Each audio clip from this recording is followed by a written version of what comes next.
أعوذ بالله من الشيطان الرجيم. بسم الله الرحمن الرحيم. وأيوب إذ نادى ربه أني مسني الضر وأنت أرحم الراحمين. فاستجبنا له فكشفنا ما به من ضر وآتيناه أهله ومثلهم معهم رحمة من عندنا وذكرى للعابدين.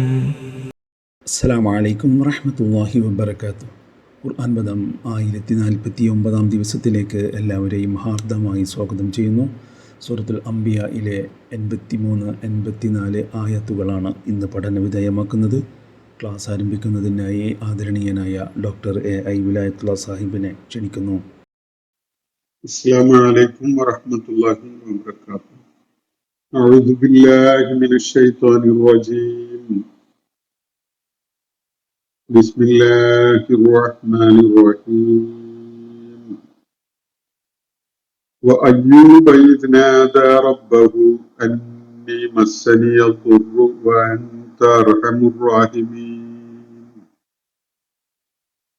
فاستجبنا له فكشفنا ما به من ضر وآتيناه أهله ومثلهم معهم رحمة من عندنا وذكرى للعابدين. الله العلي العظيم. സൂറത്തുൽ അംബിയയിലെ 83-84 ആയത്തുകളാണ് ഞാൻ നിങ്ങളെ കേൾപ്പിച്ചിട്ടുള്ളത്. നമ്മൾ വായിച്ചു വരുന്ന ഭാഗത്ത് പ്രവാചകന്മാരെ അവർക്ക് അല്ലാഹു നൽകിയിട്ടുണ്ടായിരുന്ന പ്രത്യേകമായ കരുതലും പിന്തുണയും ഒക്കെ പരാമർശിച്ചുകൊണ്ട് പ്രവാചകന്മാരുമായി ബന്ധപ്പെട്ടുകൊണ്ടുള്ള കാര്യങ്ങളാണ് ചൂണ്ടിക്കാണിക്കപ്പെടുന്നത്. മൂസ അലൈഹിസ്ലാമിനെയും ഹാറൂൻ അലൈഹിസ്ലാമിനെയും തുടർന്ന് ഇബ്രാഹിം അലൈഹിസ്ലാമിനെ, ലൂത്ത് അലൈഹിസ്ലാമിനെ, നൂഹ് അലൈഹിസ്ലാമിനെ ഒക്കെ പരാമർശിക്കുകയുണ്ടായി. അതുപോലെ നമ്മൾ പിന്നിട്ട ഭാഗത്ത് ദാവൂദ് അലൈഹിസ്ലാമിനെയും സുലൈമാൻ അലൈഹിസ്ലാമിനെയും പരാമർശിച്ചു. സുലൈമാൻ അലൈഹിസ്ലാമിന് അള്ളാഹു ഏർപ്പെടുത്തിയിരുന്ന പ്രത്യേക സേവനങ്ങൾക്കായിട്ട് ഏർപ്പെടുത്തിയിരുന്ന ഷയാത്തീനുകളെ കുറിച്ചും ദാവൂദ് അലൈഹിസ്ലാമിന് അള്ളാഹു നൽകിയിട്ടുണ്ടായിരുന്ന പ്രത്യേകമായ ചില സിദ്ധികൾ, അദ്ദേഹത്തിന്റെ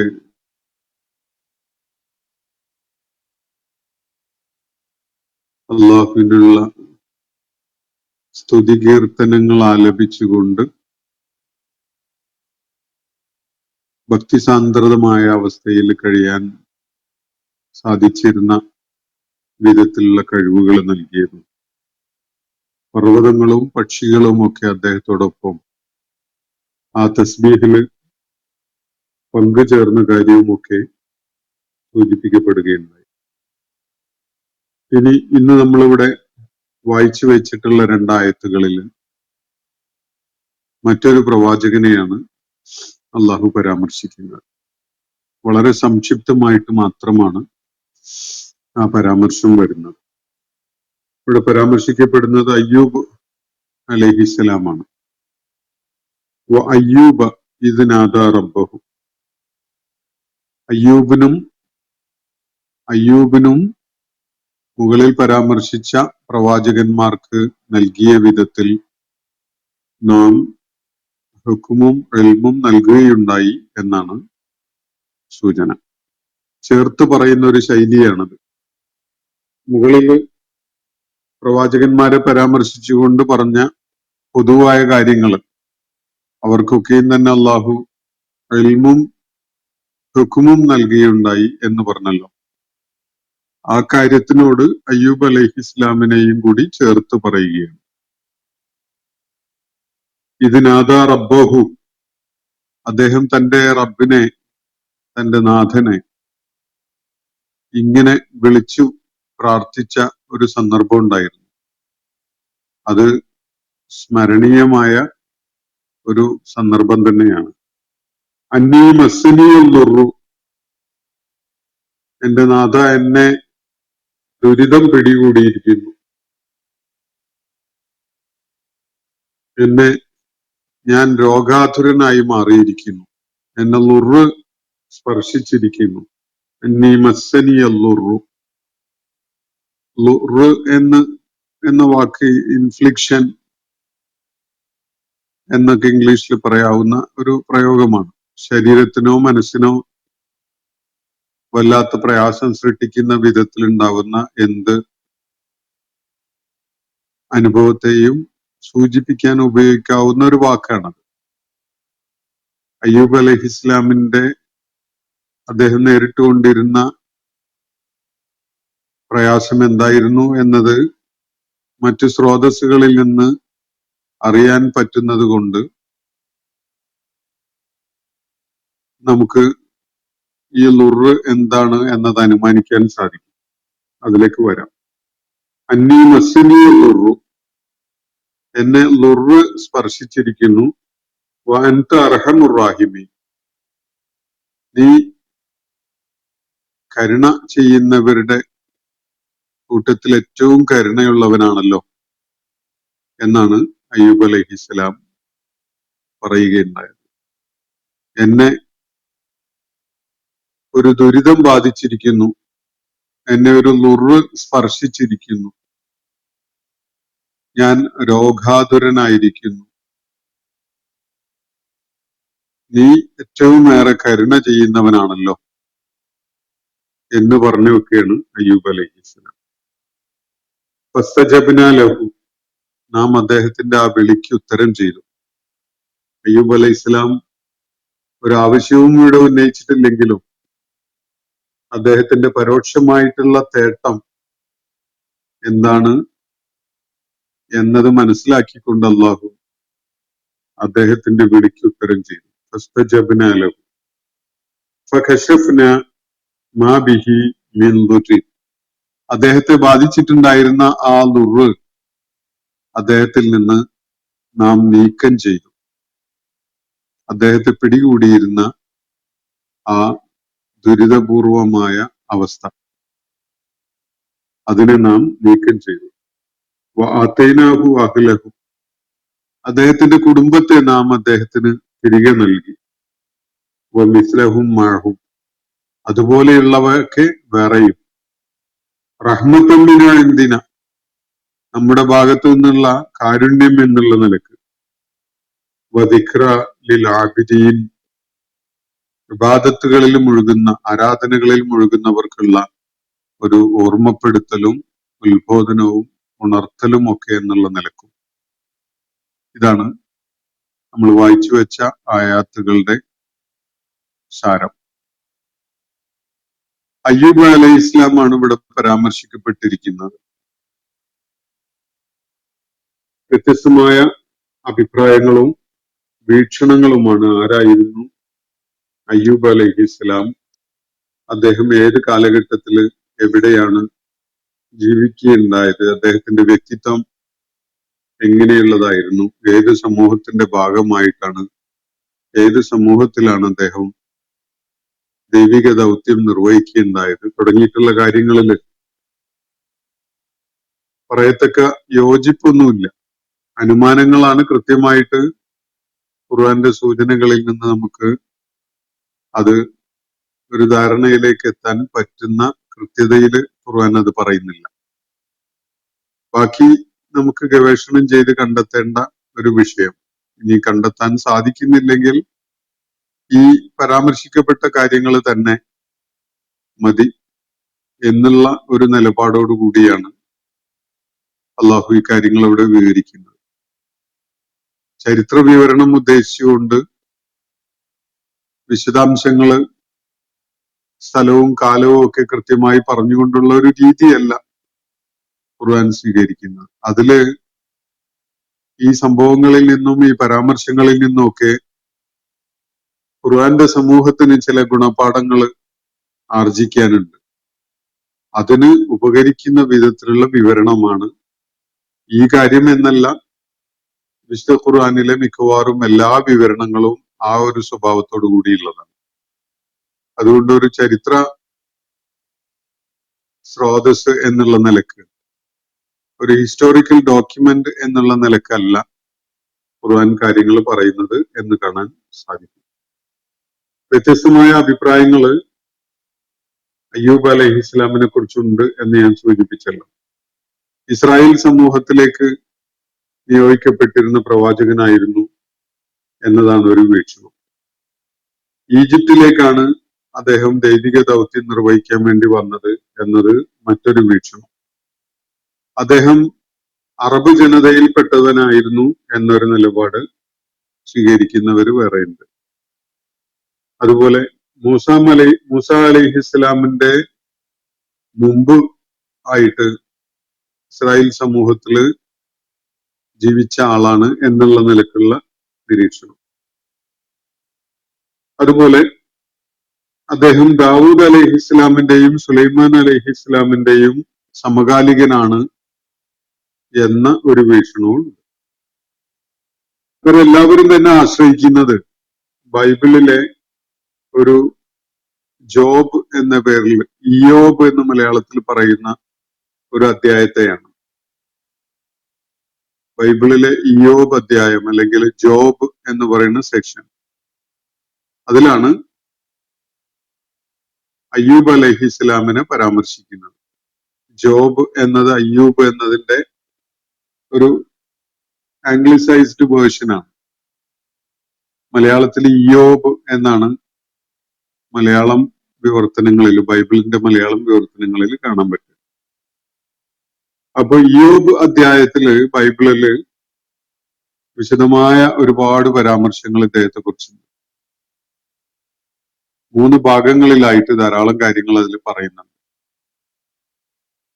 വിശുദ്ധ ഖുർആനിൽ 2-3 ഇടങ്ങളിലായിട്ട് അയ്യൂബ് അലൈഹി ഇസ്ലാമിനെ കുറിച്ച് നടത്തുന്ന പരാമർശങ്ങളിൽ, ആ പരാമർശങ്ങളിൽ നിന്ന് തെളിയുന്ന അല്ലെങ്കിൽ വെളിപ്പെടുന്ന ഒരു വ്യക്തിത്വമല്ല ബൈബിളിന്റെ വിവരണത്തിലുള്ള അയ്യൂബ് അലൈഹി ഇസ്ലാം.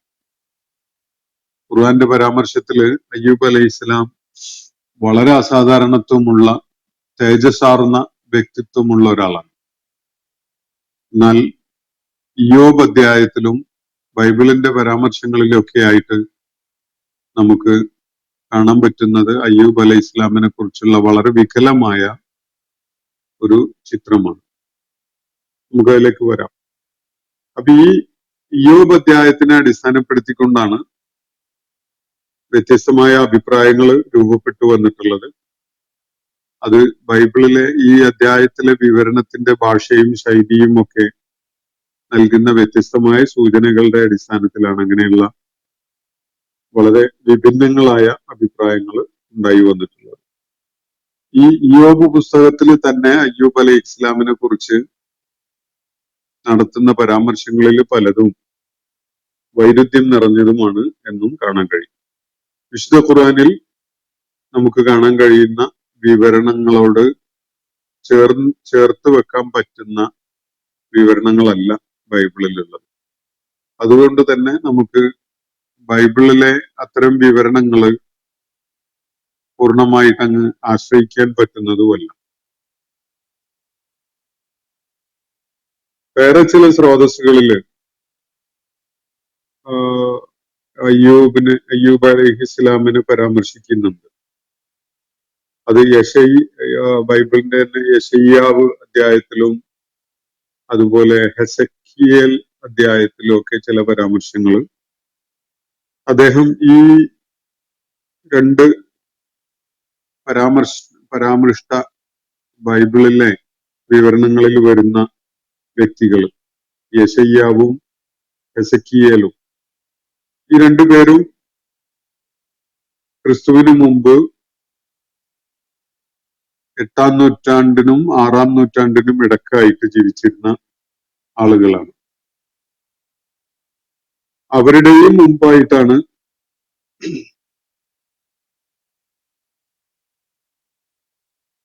അയ്യൂബ് അലൈഹിസ്സലാം ജീവിച്ചിരുന്നത് എന്ന ഒരു ധാരണയിൽ നിന്ന് അദ്ദേഹം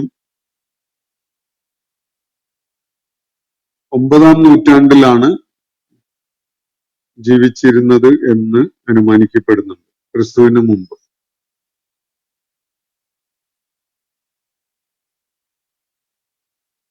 വിശുദ്ധ ഖുർആനിലെ സൂറത്തുൽ അൻആമില് 84-ാമത്തെ ആയത്തിലും സൂറത്തുൽ നിസാഇല് 163-ാമത്തെ ആയത്തിലൊക്കെ ആയിട്ട്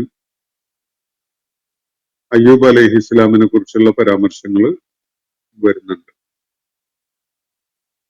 അത് അടിസ്ഥാനപ്പെടുത്തിക്കൊണ്ട് നമുക്ക് എത്തിച്ചേരാൻ കഴിയുന്ന ഒരു കൺക്ലൂഷൻ, ഏതോ ഒരു ഘട്ടത്തിൽ ബനൂ ഇസ്രായേൽ സമൂഹത്തിലേക്ക് നിയോഗിക്കപ്പെട്ട് വന്നിരുന്ന പ്രവാചകനാണ് അയ്യൂബ് അലൈഹിസ്സലാം എന്നുള്ളതാണ്. ഒരു ഇത് സംബന്ധമായി ഗവേഷണം ചെയ്ത വഹബ് ബിൻ മുനബ്ബഹ് എന്ന പേരിൽ അറിയപ്പെടുന്ന ഒരാളുടെ കൺക്ലൂഷൻ അനുസരിച്ച് അദ്ദേഹം ഇസ്ഹാഖ് അലൈഹി ഇസ്ലാമിന്റെ പുത്രൻ യേശു എന്ന പേരിൽ അറിയപ്പെടുന്ന ഒരു വ്യക്തി, അദ്ദേഹത്തിന്റെ പിന്മുറക്കാരനാണ് എന്നാണ്. എന്ന് പറഞ്ഞാൽ ഇബ്രാഹിമി മില്ലത്തിനോട് വളരെ ചേർന്ന് കിടക്കുന്ന ഒരു വ്യക്തി തന്നെയാണ് കുടുംബപരമായിട്ടും അയ്യൂബ് അലൈഹിസ്സലാം എന്നാണ് അദ്ദേഹത്തിന്റെ കണ്ടെത്തൽ. ആ കണ്ടെത്തൽ ശരിയാവാനുള്ള സാധ്യതയൊക്കെയുണ്ട്. ഇവിടെ നമ്മളിന്ന് വായിച്ച 2 ആയത്തുകളിലായിട്ട് അയ്യൂബ് അലൈഹിസ്സലാമിന്റെ പരാമർശം നടത്തുന്നിടത്ത് അദ്ദേഹത്തിന്റെ ഒരു പ്രാർത്ഥനയാണ് അള്ളാഹു പ്രത്യേകമായിട്ട് എടുത്തു പറയുന്നത്. അദ്ദേഹം വലിയ ദുരിതത്തിൽ അകപ്പെട്ടു പോയ ഒരു സന്ദർഭത്തിൽ ഒരു പ്രാർത്ഥന നടത്തുകയാണ്. ബൈബിളിന്റെ വിവരണത്തിൽ നിന്ന് മനസ്സിലാക്കാൻ പറ്റുന്നത് അദ്ദേഹത്തിന് പാദം മുതൽ ശിരസ് വരെയുള്ള ഭാഗം മുഴുവനായിട്ടും ഒരു ചർമ്മരോഗം വന്ന് പൊതിയാണ്. മേലൊന്നാകെ വ്രണം ഉണ്ടായി വരികയും ഒരു നിവൃത്തിയുമില്ലാത്ത അവസ്ഥയിലായി മാറുകയും ചെയ്തു. വ്രണം വല്ലാത്ത പ്രയാസങ്ങൾ സൃഷ്ടിച്ചു എന്നത് മാത്രമല്ല, അയ്യൂബ് അലൈഹിസ്സലാമിന്റെ കുടുംബം വരെ അതൊരു ശാപമൊക്കെയായി കണ്ടുകൊണ്ട് അദ്ദേഹത്തെ ഉപേക്ഷിച്ചു പോയി എന്നതാണ് സംഭവിക്കുന്നത്. ശരീരം ഒന്നാകെ വ്രണം ഉണ്ടായ ഒരവസ്ഥ. ഇതിനെക്കുറിച്ച് വിശദമായ വിവരണം ബൈബിളില് പറയുന്നത്, അദ്ദേഹത്തിന്റെ അടുക്കല് ഭക്തന്മാരായ ചില ആളുകൾ വരികയും അയ്യൂബ് അലൈഹിസ്സലാം ആരാധനയില് മുഴുകിക്കൊണ്ട് കഴിഞ്ഞിരുന്നത് കണ്ട് അവരതില് വളരെ ആശ്ചര്യപ്പെട്ടുകൊണ്ട് അത്രയുമൊക്കെ ഹൃദയ സാന്നിധ്യത്തോടു കൂടി ദീർഘമായ സമയം ആരാധനയിൽ മുഴുകിക്കഴിയാൻ സാധിക്കുന്നതിനെ കുറിച്ചൊക്കെ അവര് സംസാരിക്കുന്നതിനിടക്ക് അവരോടൊപ്പം എത്തിയിരുന്ന പിശാച് അവരുടെ മനസ്സിലൊരു ദുർമന്ത്രം ഉണ്ടാക്കുകയാണ്. അയ്യൂബിന് അള്ളാഹു എല്ലാവിധ ഭൗതിക ഐശ്വര്യങ്ങളും നൽകിയത് കൊണ്ടാണ് അയ്യൂബ് അങ്ങനെ പ്രാർത്ഥനയിലും ആരാധനയിലും ഒക്കെ ആയിട്ട് കഴിയുകയുണ്ടായത്. അതൊക്കെ ഒന്ന് തടഞ്ഞു വെച്ച് നോക്കണം, നിഷേധിച്ച് നോക്കണം. അപ്പോഴറിയാം അയ്യൂബിന്റെ ശരിക്കുള്ള ആരാധനയും ഭക്തിയും ഒക്കെ എന്താണ് എന്നത്. അതിനെ തുടർന്ന് അയ്യൂബ് അലൈഹിസ്സലാമിന് അള്ളാഹു നൽകിയിട്ടുണ്ടായിരുന്ന ഭൗതികമായ പല അനുഗ്രഹങ്ങളും പിൻവലിക്കപ്പെടുകയും അദ്ദേഹം ഭൗതികമായി വലിയ പ്രതിസന്ധിയിൽ അകപ്പെടുകയൊക്കെ ചെയ്തു എന്നാണ് സൂചിപ്പിക്കുന്നത്. പക്ഷെ അയ്യൂബ് അലൈഹിസ്സലാം അദ്ദേഹത്തിന്റെ ഭക്തിയിലോ ആരാധനകളിലോ യാതൊരു കുറവും വരുത്തുകയുണ്ടായില്ല എന്നതാണ്. ഇത് ചൂണ്ടിക്കാണിക്കപ്പെട്ടപ്പോ പിശാച് വീണ്ടും പറയുകയുണ്ടായി, അയ്യൂബിന്റെ ശരീരത്തെ സ്പർശിക്കുന്ന എന്തെങ്കിലും ഒരു ദുരിതം അയ്യൂബിനുണ്ടാവട്ടെ, അപ്പോ കാണാം അയ്യൂബിന്റെ ശരിയായ സ്വഭാവം എന്നാണ്. അതിനെ തുടർന്നാണ് അയ്യൂബ് അലൈഹിസ്സലാമിന് ദേഹമാസകലം വ്രണങ്ങൾ ഉണ്ടായതും ആ പരീക്ഷണം വളരെ കടുത്തതായി മാറുകയും ചെയ്തത് എന്നൊരു വിവരണം ബൈബിളിൽ കാണാൻ പറ്റും. ഇത് കഥാകഥനത്തിന്റെ സകല അവിശ്വസനീയതയും അടങ്ങിയിട്ടുള്ള ഒരു വിവരണമാണ്. പക്ഷെ അതിൽ നിന്ന് ചില കാര്യങ്ങളൊക്കെ നമുക്ക് മനസ്സിലാക്കാൻ സാധിക്കും. അയ്യൂബ് അലൈഹിസ്സലാമിന് അദ്ദേഹത്തിന്റെ ശരീരത്തെ ബാധിച്ച ഒരു രോഗം വല്ലാത്ത പ്രയാസത്തിൽ അകപ്പെടുത്തുകയുണ്ടായി എന്നത്. ബൈബിളിന്റെ തുടർന്നുള്ള വിവരണത്തിൽ പറയുന്നത് അയ്യൂബ് അലൈഹിസ്സലാം ആ രോഗബാധയെ തുടർന്ന് വളരെയേറെ കഷ്ടപ്പെടുകയും അദ്ദേഹത്തിന്റെ ഭക്തിക്കും ആരാധന നിർവഹിച്ചുകൊണ്ടിരിക്കുന്ന സംഗതിക്കൊക്കെ ഇളക്കം തട്ടുകയും അദ്ദേഹം ദൈവത്തെ ശപിക്കാനും ദൈവത്തോട് കോപിച്ചുകൊണ്ട് സംസാരിക്കാനൊക്കെ തുടങ്ങുകയും ചെയ്തു എന്നതാണ്. എന്തിനാണ് നീ എന്നെ ഈ വിധത്തില് കടുത്ത പരീക്ഷണത്തിന് വിധേയമാക്കുന്നത്, ശിക്ഷിക്കുന്നത്? ഞാൻ എന്ത് തെറ്റ് ചെയ്തതിന്റെ പേരിലാണ് എന്നൊക്കെ ചോദിക്കാൻ തുടങ്ങി. മാത്രമല്ല, ഞാൻ എൻ്റെ മാതാവിന്റെ ഉദരത്തില് രൂപപ്പെട്ട കാലത്ത് എന്നെ അങ്ങ് നശിപ്പിക്കാമായിരുന്നില്ലേ? ഉദരത്തിന്ന് പുറത്തു വന്ന ആ ഘട്ടത്തിൽ തന്നെ എന്നെ അങ്ങ് നശിപ്പിച്ചുകൂടായിരുന്നു? നീ ദുഷ്ടന്മാർക്ക് സൗഭാഗ്യങ്ങളും ശേഷിക്കുന്നവർക്ക് വലിയ പ്രയാസങ്ങളുമാണ് നൽകുന്നത് എന്നൊക്കെ പറഞ്ഞുകൊണ്ട് അള്ളാഹുവിനോട് വളരെയേറെ കോപിച്ചുകൊണ്ടും ശപിച്ചുകൊണ്ടുമൊക്കെ സംസാരിക്കുകയുണ്ടായി എന്നാണ് ബൈബിൾ വിവരണത്തിൽ കാണാൻ സാധിക്കുക. ഇത് ഖുർആൻ വരച്ചു കാണിക്കുന്ന അയ്യൂബ് അലൈഹിസ്സലാമിന്റെ ചിത്രത്തിൽ നിന്ന് വളരെ വ്യത്യസ്തമാണ്. സഹനത്തിന്റെയും ക്ഷമയുടെയും സമർപ്പണത്തിന്റെയും ഏറ്റവും ഉദാത്തമായ മാതൃകകളിൽ ഒന്നായിട്ടാണ് അയ്യൂബ് അലൈഹിസ്സലാമിനെ ഖുർആൻ പരിചയപ്പെടുത്തുന്നത്. ബൈബിൾ വിവരണത്തിൽ നിന്ന് അത് വളരെ വ്യത്യസ്തമായിട്ടാണ് കാണാൻ സാധിക്കുക. വിശുദ്ധ ഖുർആനിൽ അവസാനം അയ്യൂബ് അലൈഹിസ്സലാമിന്റെ ആ പ്രാർത്ഥന നമ്മളിവിടെ കണ്ടല്ലോ. ആ പ്രാർത്ഥനയുടെ ക്വാളിറ്റി തന്നെ നമുക്കത് വിലയിരുത്താം. ആ പ്രാർത്ഥനയ്ക്ക് ഉത്തരം ചെയ്തുകൊണ്ട് അള്ളാഹു അയ്യൂബ് അലൈഹിസ്സലാമിന് ഒരു നിർദ്ദേശം നൽകുന്നത് സൂറത്ത് സ്വാദില് വിവരിക്കുന്നുണ്ട്. ഉർക്കുദ് ബി റിജ്ലിക ഹാദാ മുഗ്തസലുൻ ബാരിദും വശറാബ്. കാലുകൊണ്ട് നീ മണ്ണിൽ അടിക്കുക, ഇതാ നിനക്ക് കുളിർജലം ലഭിക്കും, കുളിക്കാനും കുടിക്കാനും ഒക്കെ ആയിട്ട് എന്നാണ് അവിടെ നിർദ്ദേശിക്കപ്പെടുന്നത്. അയ്യൂബ് അലൈഹിസ്സലാമിനോട് കാല് നിലത്തടിക്കാനും അവിടുന്ന് ജലം നിർഗളിച്ചു വരും, നീ അതില് കുളിക്കുകയും കുടിക്കുകയും ചെയ്യുക എന്നാണ് നിർദ്ദേശം. അങ്ങനെ ചെയ്തതോടുകൂടി അയ്യൂബ് അലൈഹിസ്സലാമിന്റെ രോഗത്തിന് പൂർണ്ണമായ മുക്തി ഉണ്ടായി എന്നാണ് ഖുർആൻ സൂചിപ്പിക്കുന്നത്. അപ്പോ ചർമ്മരോഗം ശിരസ് മുതൽ പാദം വരെ ഉണ്ടായിരുന്ന ആ വ്രണങ്ങള് പൂർണ്ണമായിട്ട് ഭേദമായി രോഗമുക്തി നേടി എന്നാണ് ഇവിടെ സൂചിപ്പിക്കുന്നത്. അപ്പോൾ ക്ഷമയുടെ, സഹനത്തിന്റെ ഒക്കെ തന്നെ വലിയ ആൾരൂപമായിട്ടാണ് നമുക്ക് അയ്യൂബ് അലൈഹിസ്സലാമിനെ ഖുർആൻ വിവരിക്കുന്നതിൽ നിന്നും മനസ്സിലാക്കാൻ സാധിക്കുക.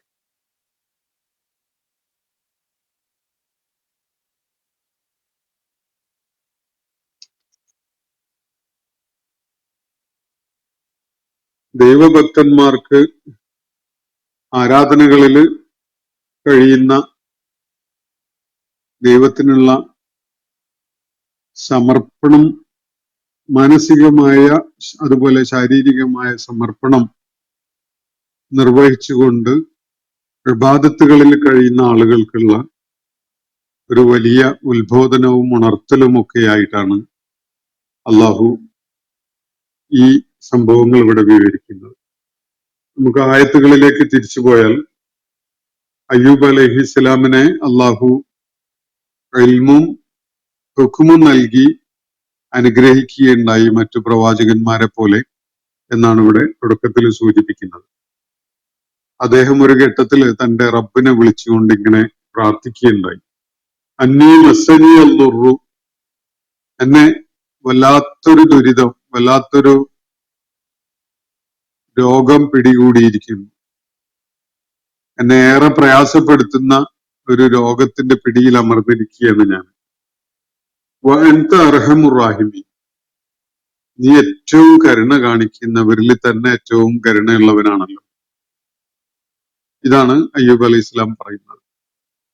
തന്റെ പ്രയാസങ്ങളെ അതിന്റെ വിശദാംശങ്ങളോടുകൂടി പറയുന്നില്ല, തനിക്ക് വേണ്ട പ്രതിവിധി എന്താണ് എന്നതും പറയുന്നില്ല. റബ്ബെ, അതൊക്കെ നിനക്ക് അറിയാലോ എന്ന ഒരു തേങ്ങല് മാത്രമാണ് അയ്യൂബ് അലൈഹി ഇസ്ലാം ഇവിടെ കാണിക്കുന്നത്. എന്നെ ദുരിതം ബാധിച്ചിരിക്കുന്നു റബ്ബെ, നീ വലിയ കരുണയുള്ളവനാണല്ലോ എന്ന് മാത്രം പറയുകയാണ്. ഒരു ദാരിദ്ര്യത്തിന്റെ പിടിയിൽ അമർന്ന ഒരാള് എന്നെ ദാരിദ്ര്യം പിടികൂടിയിരിക്കുന്നു, നിങ്ങൾ വലിയ ഉദാഹരണാണല്ലോ എന്ന് മാത്രം പറഞ്ഞു വെക്കുമ്പോ അതിൽ അടങ്ങിയിട്ടുണ്ട് എല്ലാ സൂചനകളും. അതേ സമയത്ത് ആ ദരിദ്രനായ മനുഷ്യൻ അദ്ദേഹത്തിന്റെ മാന്യത കൈവിടാത്ത ഒരു നിലപാടാണ് കാര്യങ്ങൾ പറയുന്നതിൽ സ്വീകരിക്കുന്നത്. അയ്യൂബ് അലൈഹിസ്സലാം കാണിക്കുന്ന ഒരു നിസ്തുലമായ മാതൃക അങ്ങനെയൊന്നാണ്. രോഗം കൊണ്ട് കഠിനമായി പരീക്ഷിക്കപ്പെടുന്ന ഘട്ടത്തില് ഓരോ സത്യവിശ്വാസിക്കും അവലംബിക്കാൻ പറ്റുന്ന ഒരു മാതൃകയാണത്. റബ്ബി ഇന്നി മസ്സനി അൽദുറു വഅൻത അർഹമുർ റാഹിമീൻ, എന്റെ കാരുണ്യത്തിലാണ് എന്റെ പ്രതീക്ഷ എന്ന വിധത്തിൽ സൂചിപ്പിച്ചുകൊണ്ട് നമ്മുടെ പ്രയാസം അള്ളാഹുവിന്റെ മുന്നിൽ സൂചിപ്പിക്കുക, അല്ലെങ്കിൽ ശ്രദ്ധയിലേക്ക് അള്ളാഹുവിനോടായിട്ട് ആ കാര്യം പറയുക, അതിൽ പരിമിതപ്പെടുത്തുകയാണ് അയ്യൂബ് അലൈഹിസ്സലാം. തന്റെ ആവലാതികളോ പ്രശ്നങ്ങള് അതിന്റെ സങ്കീർണതകള് പറഞ്ഞുകൊണ്ട് അള്ളാഹുവിനോട് അതിന്റെ പേരിൽ വളരെ കടുത്ത വിഷമം രേഖപ്പെടുത്തിക്കൊണ്ടല്ല, മറിച്ച് വളരെ പ്രകടമായി തന്നെ സഹനത്തിന്റെ ഒരു മാതൃക തീർത്തുകൊണ്ടാണ് അയ്യൂബ് അലൈഹിസ്സലാം ഇക്കാര്യം അള്ളാഹുവിനോട് പറയുന്നത്. അതിന് അള്ളാഹു നൽകിയ മറുപടി നമ്മളിവിടെ കണ്ടു. അത് അള്ളാഹു ആ പ്രാർത്ഥന സ്വീകരിച്ചു, അദ്ദേഹത്തിന്റെ ളുറ് അദ്ദേഹത്തിൽ നിന്ന് നീക്കിക്കൊടുത്തു. അദ്ദേഹത്തിൽ നിന്ന് അദ്ദേഹത്തെ ഉപേക്ഷിച്ചു പോയ കുടുംബം അദ്ദേഹത്തിന്റെ അടുക്കലേക്ക് തിരികെ വന്നു. അദ്ദേഹത്തിന് അതുപോലെയുള്ള വേറെയും പലരും, ധാരാളം അനുയായികൾ അദ്ദേഹത്തിന് വൈകാതെ തന്നെ വന്നു ചേർന്നു. ഇതൊക്കെ തന്നെ റഹ്മത്തൻ മിൻ ഇൻദിന, നമ്മുടെ അടുക്കൽ നിന്നുള്ള ഒരു കാരുണ്യം എന്നുള്ള നിലക്കാണ് നാം നിർവഹിക്കുകയുണ്ടായത്. അതോടൊപ്പം തന്നെ ആബിദുകൾക്ക്, ആരാധനകളിൽ കഴിയുന്നവർക്ക് അതില് വലിയൊരു ഉണർത്തലുണ്ട്, ഒരു ഓർമ്മപ്പെടുത്തലുണ്ട്. ആരാധനാ നിമഗ്നരായി കഴിയുന്ന ആളുകൾക്ക് അള്ളാഹു ചിലപ്പോ ജീവിതത്തിൽ വലിയ പരീക്ഷണങ്ങൾ നൽകിയെന്ന് വരും. അത് അവരുടെ ഭക്തിയും ആരാധനയും ഒക്കെ ഉപേക്ഷിച്ചുകൊണ്ട് രംഗം വിട്ടുപോകാനല്ല അവരെ പ്രേരിപ്പിക്കേണ്ടത്. മറിച്ച് അള്ളാഹുവിനോട് വിനയാന്വിതരായിക്കൊണ്ട് കേണ് പ്രാർത്ഥിക്കുവാനും ചോദിക്കുവാനും ഒക്കെയുള്ള സഹനവും ക്ഷമയും കാണിച്ചുകൊണ്ട് സ്ഥൈര്യപൂർവം സത്യമാർഗത്തിൽ നിലകൊള്ളുകയും അള്ളാഹുവിന് അർപ്പിച്ചുകൊണ്ട് അവനുള്ള ഇബാദത്തിൽ മുഴുകിക്കൊണ്ട് മുന്നോട്ട് പോവുകയും ചെയ്യാനുള്ള ഒരു അവസരമായിട്ടാണ് അവർക്കത് ബോധ്യപ്പെടേണ്ടത്. അയ്യൂബ് അലൈഹിസ്സലാമിന്റെ ജീവിതകാന്ഡം അവരെ പഠിപ്പിക്കുന്ന, അവർക്ക് നൽകുന്ന ദിക്റ എന്ന് പറയുന്ന കാര്യം അതാണ് എന്നാണ് ഈ ആയത്തിന്റെ അവസാനത്തിൽ സൂചിപ്പിക്കപ്പെടുന്ന കാര്യം. ഇന്നത്തെ ആ സെഷൻ ഞാൻ അവിടെ അവസാനിപ്പിക്കുകയാണ്. ചില ചോദ്യങ്ങൾ ബാക്കിയുണ്ടായിരുന്നത് വളരെ ക്വിക്കായിട്ട് അതിനൊരു പ്രതികരണം നടത്താമെന്നാണ് വിചാരിക്കുന്നത്. പൂർണ്ണമായിട്ടത് മറന്നു പോവാതിരിക്കാൻ വേണ്ടി. അപ്പോ SK എന്ന പ്രൊഫൈലിന് വന്ന ചോദ്യമാണ്. ഒന്ന്, ഇൻഷുറൻസ് എന്ന സംവിധാനം അള്ളാഹു അറിയാതെ അല്ലെങ്കിൽ അള്ളാഹുവിന്റെ അനുവാദം ഇല്ലാതെ സൃഷ്ടിക്കപ്പെട്ടതാ ആവില്ലല്ലോ. അങ്ങനെയെങ്കിൽ ഇൻഷുറൻസ് ഉപയോഗിക്കുന്നതിൽ എന്താണ് തെറ്റെന്നാണ് അദ്ദേഹം ചോദിക്കുന്നത്. അള്ളാഹു അറിയാതെ ലോകത്തൊന്നും നടക്കുന്നില്ല, നല്ലതുമില്ല ചീത്തയില്ല. അള്ളാഹു അറിയുന്നു എന്നതുകൊണ്ട് ഒരു സംഗതി ആർക്കെങ്കിലും അനുവദനീയമാകുന്നില്ല. എല്ലാ കാര്യങ്ങളും അള്ളാഹു അറിയുന്നുണ്ട്. ലോകത്ത് നടക്കുന്ന എല്ലാ അക്രമങ്ങളും അള്ളാഹു അറിഞ്ഞുകൊണ്ട് തന്നെയാണ് ഉണ്ടാവുന്നത്. അതുകൊണ്ട് ആ അക്രമത്തിന് എന്തെങ്കിലും ലെജിറ്റിമസി ഉണ്ടാവുന്നില്ല എന്നതാണ് വസ്തുത. ഇൻഷുറൻസിന്റെ കാര്യത്തിലും പ്രത്യേകിച്ച് വേറൊരു നിലപാട് ആവശ്യമില്ല. അക്കാര്യത്തില് ഇൻഷുറൻസ് തെറ്റാണെങ്കിൽ തെറ്റ് തന്നെയാണ്. അത് അള്ളാഹ് അറിഞ്ഞു കൊണ്ടാണ് എന്നതുകൊണ്ട് അത് ശരിയാവുന്നില്ല. മറ്റൊരു ചോദ്യം, മനുഷ്യർക്ക് വരാതിരിക്കുന്ന രോഗങ്ങൾ അള്ളാഹുവിന്റെ അനുഗ്രഹം കൊണ്ടാണ് വരാതിരിക്കുന്നത് എന്ന ആശയം വിശ്വസിച്ചാൽ വാക്സിനേഷനുകളും അനാവശ്യമാണ് എന്ന അപകടകരമായ നിഗമനത്തിൽ എത്തില്ലേ എന്നാണ് ചോദ്യം. പല രോഗങ്ങളും നമുക്ക് വരാൻ സാധ്യതയുണ്ട്. നമ്മുടെ ചുറ്റുപാടുകളിൽ അത്തരം രോഗത്തിന്റെ കാരിയേഴ്സ് ഉണ്ടാവും, രോഗാണുക്കൾ ഉണ്ടാവും, രോഗം ബാധിച്ച ആളുകൾ ഉണ്ടാവും. പക്ഷെ ആ രോഗങ്ങളൊന്നും എല്ലാം തന്നെ നമുക്ക് വരുന്നൊന്നുമില്ല.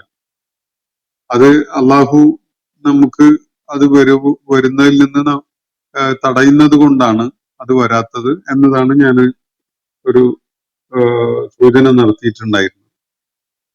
അപ്പൊ അത് കാരണമായിട്ട് വാക്സിനേഷൻ ആവശ്യമില്ലല്ലോ എന്ന ഒരു കൺക്ലൂഷനിലേക്ക് എത്തൂലേ എന്നാണ് ചോദ്യം.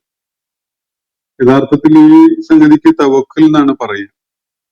അള്ളാഹു നമുക്ക് സംരക്ഷണം നൽകുന്നു എന്നത് തീർച്ചയായിട്ടും ഒരു യാഥാർത്ഥ്യമാണ്. അത് പക്ഷെ ഏത് വിധത്തിലാണ് എന്ന് നമ്മളോട് പറഞ്ഞു തന്നിട്ടില്ല. ചിലപ്പോഴൊക്കെ അത് വാക്സിനേഷന്റെ രൂപത്തിലും ആകാം. ഇപ്പോ ഒരു ആക്സിഡന്റ് ഉണ്ടാവുമ്പോ നമ്മള് ഇന്ന് കാലത്ത് കയറി പോകേണ്ടിയിരുന്ന ബസ് ഒരു അപകടത്തിൽ പെട്ടു. നമ്മൾ സാധാരണ ഇരിക്കാറുണ്ടായിരുന്ന അതേ സീറ്റിൽ ഇരുന്ന ആള് ആ ആക്സിഡന്റിൽ മരിച്ചുപോയി. അന്ന് നമുക്ക് ഒരല്പം വൈകി ആ ബസ്സിന് പോകാൻ പറ്റാതെ ഇരുന്നതാണ്. അപ്പൊ അങ്ങനെ ഒരു സംഭവം നമ്മൾ കാണുമ്പോ ആ സ്ഥാനത്ത് ഞാനായിരുന്നു ഇരിക്കേണ്ടിയിരുന്നത്, അങ്ങനെ ഞാൻ ഇരുന്നിരുന്നെങ്കിൽ ഞാൻ അതില് അപകടത്തിൽപ്പെട്ട് മരിച്ചു പോകുമായിരുന്നു എന്നൊരു സാധ്യത നമ്മളുടെ ശ്രദ്ധയിൽ വരുമല്ലോ. സ്വാഭാവികമായിട്ടും നമുക്ക് നിശ്ചയിച്ച അജല് എത്തിയിട്ടില്ലാത്തത് കൊണ്ട് തന്നെ എന്തെങ്കിലും രീതിയിൽ അങ്ങനെ സംഭവിക്കാതെ അള്ളാഹു അത് തട്ടിമാറ്റിയിട്ടുണ്ടാവും.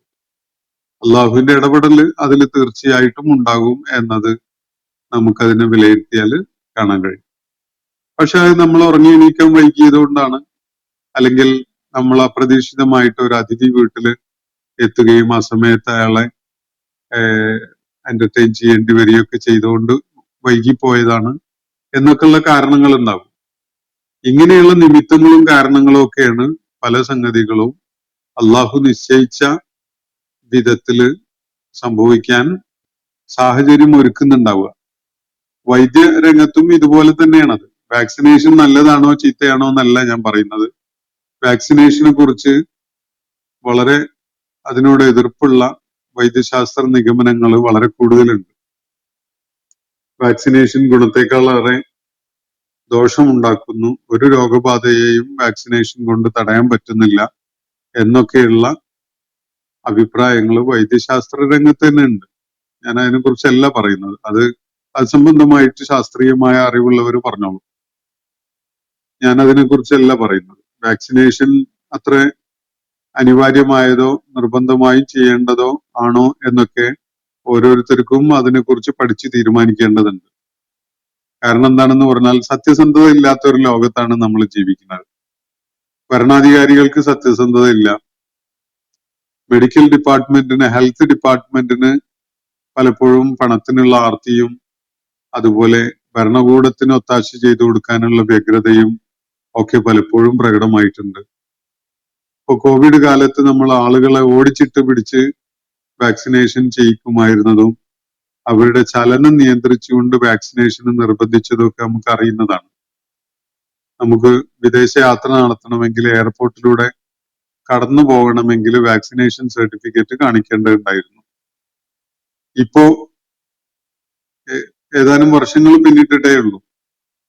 അപ്പോഴ് നമ്മൾ കാണുന്ന വെളിപ്പെടുത്തല് ആ വാക്സിനേഷനുകളിൽ പലതും വലിയ അപകടകാരിയായിരുന്നു എന്നതും ഉദ്ദേശിച്ച യാതൊരു ഫലവും ഉണ്ടായിട്ടില്ലാത്തതുമായിരുന്നു എന്നൊക്കെയാണല്ലോ നമ്മൾ റീസെന്റ് ആയിട്ടുണ്ടായ വെളിപ്പെടുത്തലുകൾ. അപ്പൊ ഈ വാക്സിനേഷൻ അങ്ങനെ കണ്ണും ചിമ്മി സ്വീകരിക്കാവുന്ന ഒരു സംഗതിയാണ് എന്ന അഭിപ്രായം എനിക്കില്ല. അതേക്കുറിച്ച് ബോധ്യം ഉണ്ടാകുന്ന വിധത്തിൽ പഠിക്കുകയും ഉൾക്കൊള്ളുകയൊക്കെ ചെയ്യണം.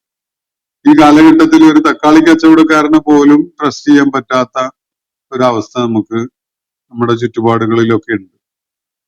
അതേപോലെ തന്നെയാണ് വൈദ്യരംഗവും എന്നാണ് ഞാൻ മനസ്സിലാക്കുന്നത്. കോവിഡ് കാലത്ത് എന്തെല്ലാം സമ്മർദ്ദങ്ങൾ ഉണ്ടായിരുന്നെങ്കിലും വാക്സിനേഷന് മുതിരാതിരുന്ന ചുരുക്കം ആളുകളിൽ ഒരാളാണ് ഞാൻ എന്നുകൂടി ഈ സന്ദർഭത്തിൽ സൂചിപ്പിക്കുകയാണ്. ഞാൻ അതിന് പ്രത്യക്ഷത്തിൽ വാക്സിനേഷന് എതിരായതുകൊണ്ടൊന്നുമല്ല തത്വത്തില്. പക്ഷെ എനിക്കതൊരു അനിവാര്യതയായിട്ട് തോന്നിയിട്ടുണ്ടായിരുന്നില്ല. അത് അത്ര വ്യഗ്രതയിൽ ധൃതി പിടിച്ചുകൊണ്ട് തട്ടിക്കൂട്ടി ഉണ്ടാക്കിയ വാക്സിനേഷൻ നമ്മുടെ മേലെ ഗിനിപ്പന്നികളെ പോലെ നമ്മളെ മേലെ പരീക്ഷിക്കുക എന്ന ഒരു കാര്യമാണ് നടക്കുന്നത് എന്ന് തോന്നിയത് കൊണ്ടാണ്. അതത്ര ഫലപ്രാപ്തി ഉള്ളതാണ് എന്ന് ഉറപ്പ് വന്നിട്ടില്ലാത്തത് കൊണ്ടൊക്കെയാണ് ഞാൻ അതിന് മുതിരാതിരുന്നത്. അപ്പോ അള്ളാഹു നമുക്കുള്ള സഹായം എന്നുള്ള നിലക്ക് പലതും നമ്മളോടുള്ള റഹ്മത്ത് കാരണമായിട്ട് പല പ്രയാസങ്ങളും നമുക്കായി വരാനുള്ളത് തട്ടി നീക്കും. അത് പക്ഷെ നമുക്കറിയില്ലല്ലോ ഏതൊക്കെയാണ് അള്ളാഹു തട്ടി നീക്കുക, ഏതൊക്കെയാണ് നീക്കാതിരിക്കുക എന്നുള്ളതൊന്നും നമുക്കറിയില്ല. അതുകൊണ്ട് കാര്യങ്ങളിൽ ആസൂത്രണം നടത്തുമ്പോൾ തീർച്ചയായിട്ടും നമുക്ക് ഭൗതികമായി കാര്യങ്ങളെ പഠന വിധേയമാക്കിയിട്ട് എത്തിച്ചേരാവുന്ന അല്ലെങ്കിൽ സ്വീകരിക്കേണ്ട മുൻകരുതലുകളൊക്കെ സ്വീകരിച്ചുകൊണ്ടാണ് അള്ളാഹുവിൽ തവക്കൽ ചെയ്യേണ്ടത്. ഡ്രൈവിംഗ് നന്നായിട്ട് പഠിക്കാത്ത ഒരാള് നല്ല ആൾത്തിരക്കുള്ള അല്ലെങ്കിൽ വാഹന തിരക്കുള്ള തെരുവിലേക്ക് വണ്ടി എടുത്തങ്ങ് വിട്ടുവിടുകയല്ല ചെയ്യേണ്ടത്. ആദ്യം പോയി നന്നായി പഠിക്കുക, എന്നിട്ട് ഡ്രൈവിംഗ് വേണ്ട വിധത്തില് വശത്തായിട്ടുണ്ട് എന്ന ബോധ്യം വന്നതിന് ശേഷം തിരക്കുള്ള റോഡുകളിലേക്കൊക്കെ വണ്ടി കൊണ്ടുവന്ന് നമ്മള് മെല്ലെ മെല്ലെ വണ്ടി ഉപയോഗിച്ച് ശീലിക്കുക. അപ്പോ സ്വാഭാവികമായിട്ടും അത് നമുക്ക് വഴങ്ങുന്ന ഒരു സംഗതിയായിട്ട് മാറും. ഒരു മുന്നൊരുക്കവും ഇല്ലാതെ ഒരു പഠനവും നടത്താതെ അങ്ങ് എന്തിലേക്കെങ്കിലും എടുത്തു ചാടിയിട്ട് അത് തവക്കലാണ് എന്ന് സങ്കല്പിക്കുന്നത് ഇസ്ലാമിന്റെ ഒരു രീതിയല്ല. ഒരു കാര്യത്തിലും അല്ല, ഇക്കാര്യത്തിലും അല്ല, ഒരു കാര്യത്തിലും അല്ല. മറ്റൊന്ന് SK തന്നെ ഉന്നയിച്ചൊരു ചോദ്യമാണ്, വിഗ്രഹാരാധന തെറ്റാണ് എന്ന് പറയുന്ന അതേ സമയത്ത് തന്നെ മനുഷ്യരെ ഉത്ബോധിപ്പിക്കാൻ ഇറക്കി തന്ന ഖുർആൻ അക്ഷരങ്ങൾ എന്ന മനുഷ്യന്റെ സൃഷ്ടിയായതും വിഗ്രഹതുല്യമായ പ്രതീകങ്ങൾ ഉപയോഗിച്ചാണ് പ്രചരിപ്പിക്കപ്പെടുന്നത് എന്നത് വൈരുദ്ധ്യമല്ലേ എന്നാണ്. ഒരുപക്ഷെ അദ്ദേഹം ഉദ്ദേശിച്ചിട്ടുണ്ടാവുക സൂറത്ത് യാസീൻ, സൂറത്ത് മുൽക്ക് പോലെയുള്ള സൂറത്തുകളൊക്കെ ഇങ്ങനെ തകിടിലോ ഒരു ഡിസ്കിലൊക്കെ ആയിട്ട് എഴുതി കെട്ടി തൂക്കുന്നത് ഇസ്ലാമിൽ ഒരു ആരാധനയാണ് എന്നതായിരിക്കണം അദ്ദേഹം കരുതിയിട്ടുണ്ടാകുക. അല്ലെങ്കിൽ വീടുകളുടെ ഉമ്മറത്തൊക്കെ ഹാദാമിൻ ഫദലി റബ്ബി എന്നൊക്കെ എഴുതി വെച്ചത്, വണ്ടികളിൽ അങ്ങനെയുള്ള ചെറിയ എന്തെങ്കിലുമൊക്കെ എഴുതി വെച്ചത് തൂക്കിയിട്ട് ഇത് ഏതോ ഒരു വിഗ്രഹം പോലെയുള്ള ഒരു സംഗതിയാണ്, അതിനോടാണ് ഇവർ ആരാധന നടത്തുന്നത് എന്നൊരു തെറ്റിദ്ധാരണയിലാണ് അദ്ദേഹം ഈ ചോദ്യം ഉന്നയിച്ചിട്ടുള്ളത് എന്നാണ് ഞാൻ മനസ്സിലാക്കുന്നത്. അങ്ങനെ അക്ഷരങ്ങളെ ഒരു വിഗ്രഹമാക്കിയിട്ട് അല്ലെങ്കിൽ ഖുർആനിലെ ആയാത്തുകളെ പൂജിക്കുന്ന ഒരു പരിപാടി ഇസ്ലാമിലില്ല. എവിടെയെങ്കിലും ആയാത്തുകൾ എഴുതി വെക്കുന്നുണ്ടെങ്കിൽ, ഫലകങ്ങൾ തൂക്കിയിടുന്നുണ്ടെങ്കിൽ ആളുകൾക്ക് അത് വായിക്കാനും അതിലടങ്ങിയിട്ടുള്ള പ്രാർത്ഥന മനസ്സിൽ തട്ടിക്കൊണ്ട് നാവുകൊണ്ട് ചുണ്ടുകൊണ്ട് ഉരുവിടാനും ഒക്കെ വേണ്ടിയാണ്.